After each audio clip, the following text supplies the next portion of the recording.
నా YouTube channel చూస్తున్న మీ అందరికీ స్వాగతం సుస్వాగతం. శనివారం రోజు శ్రీ వెంకటేశ్వర స్వామి యొక్క ఆరాధన విశేషమైన ఫలితాన్నిస్తుంది. పనుల్లో ఆటంకాలు ఎదురైనప్పుడు, అనుకున్న పనులు నెరవేరినప్పుడు శ్రీ వెంకటేశ్వర స్వామి యొక్క ఆలయానికి వెళ్ళి 7 మార్లు ఈ శ్లోకాన్ని పఠిస్తూ 7 ప్రదక్షిణాలు చేస్తే సర్వకార్యాలందు విజయము మరియు సర్వదా శుభం జరుగుతుంది. కనుక ఈ వెంకటేశ్వర శ్లోకాన్ని పఠిస్తూ వెంకటేశ్వర స్వామికి 7 ప్రదక్షిణాలు చేయండి. వెంకటేశ్వరుడి యొక్క కరుణాకటాక్షాలకు పాత్రలవ్వండి. వినా వెంకటేశం ననాతో ననాత సదా వెంకటేశం స్మరామి స్మరామి. హరే వెంకటేశం ప్రసీద ప్రసీద ప్రియం వెంకటేశం ప్రయచ్చ ప్రయచ్చ. వినా వెంకటేశం ననాతో ననాత సదా వెంకటేశం స్మరామి స్మరామి. హరే వెంకటేశం ప్రసీద ప్రసీద ప్రియం వెంకటేశం ప్రయచ్చ ప్రయచ్చ. వినా వెంకటేశం ననాతో ననాత సదా వెంకటేశం స్మరామి స్మరామి. హరే వెంకటేశం ప్రసీద ప్రసీద ప్రియం వెంకటేశం ప్రయచ్చ ప్రయచ్చ. వినా వెంకటేశం ననాతో ననాత సదా వెంకటేశం స్మరామి స్మరామి. హరే వెంకటేశం ప్రసీద ప్రసీద ప్రియం వెంకటేశం ప్రయచ్చ ప్రయచ్చ.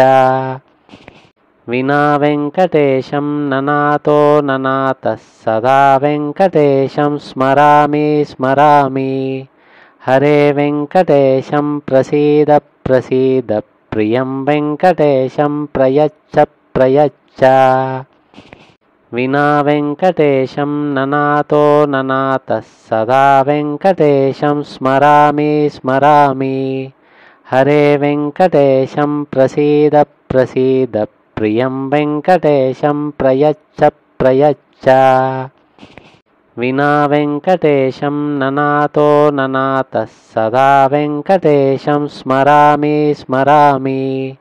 హరే వెంకటేశం ప్రసీద ప్రసీద ప్రియం వెంకటేశం ప్రయచ్చ ప్రయచ్చ. వినా వెంకటేశం ననాతో ననాత సదా వెంకటేశం స్మరామి స్మరామి. హరే వెంకటేశం ప్రసీద ప్రసీద ప్రియం వెంకటేశం ప్రయచ్చ ప్రయచ్చ. వినా వెంకటేశం ననాతో ననాత సదా వెంకటేశం స్మరామి స్మరామి.